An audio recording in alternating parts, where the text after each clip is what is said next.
भारतीय साक्ष्य अधिनियम सेक्शन 1 ये बताता है शॉर्ट टाइटल एप्लीकेशन और कमेंसमेंट के बारे में। इसमें ये बताया गया है कि ये जो लॉ है इसका नाम है भारतीय साक्ष्य एक्ट 2023। ये अप्लाई करता है सारे कोर्ट केसेस में और लीगल प्रोसीडिंग्स में। इसमें इंक्लूड होते हैं मिलिट्री कोर्ट्स, बट ये क्या नहीं अप्लाई करता है। तो ये जो है रिटन स्टेटमेंट्स जो कोर्ट को दिए जाते हैं, जिसको हम लोग एफिडेविट्स से भी समझते हैं, तो ये उस पर अप्लाई नहीं करता है, या जो ऑफिसर है उनके जो इससे डील कर रहे हैं उस पर अप्लाई नहीं करता है, या जो भी केसेस आर्बिट्रेटर के द्वारा हैंडल किया जा रहा है तो ये वहाँ अप्लाई नहीं करेगा।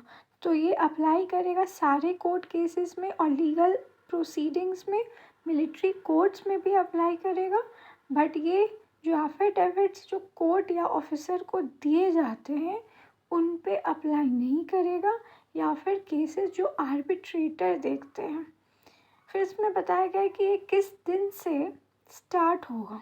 तो ये उस दिन से स्टार्ट होगा जो सेंट्रल गवर्नमेंट चूज़ करेगी, जिसको अनाउंस किया जाएगा ऑफिशियल गैजेट में। एक्सप्लेनेशन जो भी समझा है उसको एग्जाम्पल से समझते हैं। तो पहला सिनेरियो देखिए कि एक क्रिमिनल ट्रायल चल रहा है सेशन कोर्ट में मुंबई में।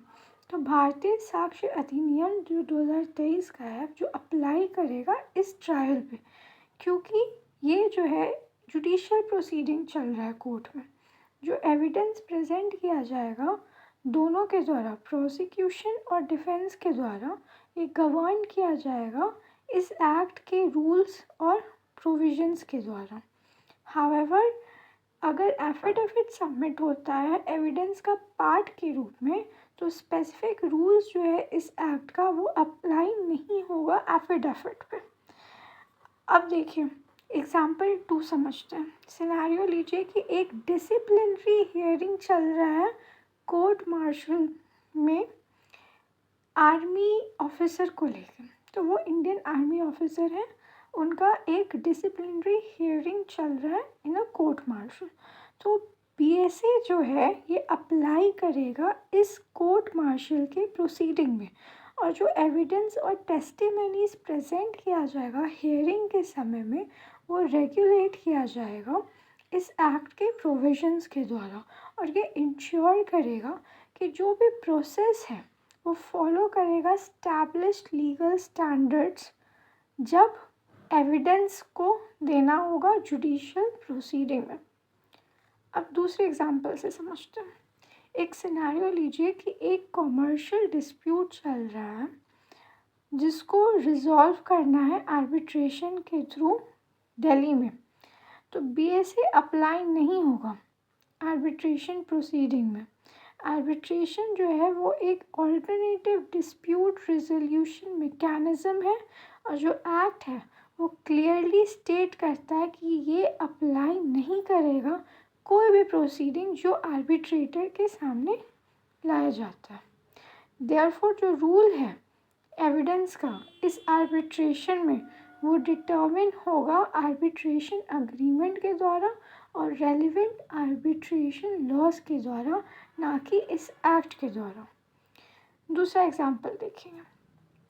एक सिनेरियो है जहाँ पे एक सिविल सूट जो है हाई कोर्ट ऑफ कर्नाटका में फाइल होता है जो इन्वॉल्व करता है प्रॉपर्टी डिस्प्यूट के मैटर को।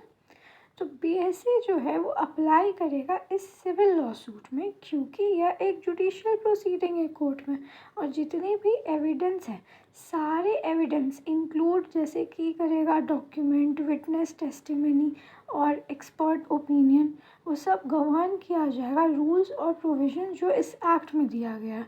हाउएवर अगर कोई एफिडेविट प्रेजेंट किया जा रहा है तो जो स्पेसिफिक रूल्स है इस एक्ट का वो अप्लाई नहीं होगा दोज एफिडेविट्स पे। अब एग्जाम्पल 5 देखेंगे। अनदर सिनेरियो देखिए, इसमें नोटिफिकेशन जो है in the official gazette by the central government, ये एक सिनेरियो है।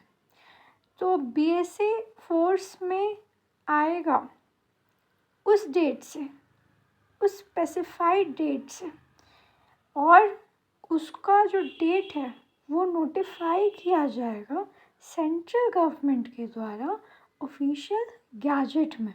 फॉर इंस्टेंस, अगर नोटिफिकेशन स्टेट कर रहा है कि एक्ट फोर्स में आएगा 1 जनवरी 2024 से, तो उस डेट ऑनवर्ड से प्रोविजंस जो होंगे एक्ट के वो एप्लीकेबल होंगे सारे रेलेवेंट जुडिशियल प्रोसीडिंग में। तो ये एग्जाम्पल 5 था जो एक्सप्लेन कर रहा है notification in the official gazette जो आएगा, जो डेट बताएगा किस दिन से लागू होगा ये एक्ट, वो सेंट्रल गवर्नमेंट नोटिफाई करेगी ऑफिशियल गैजेट में।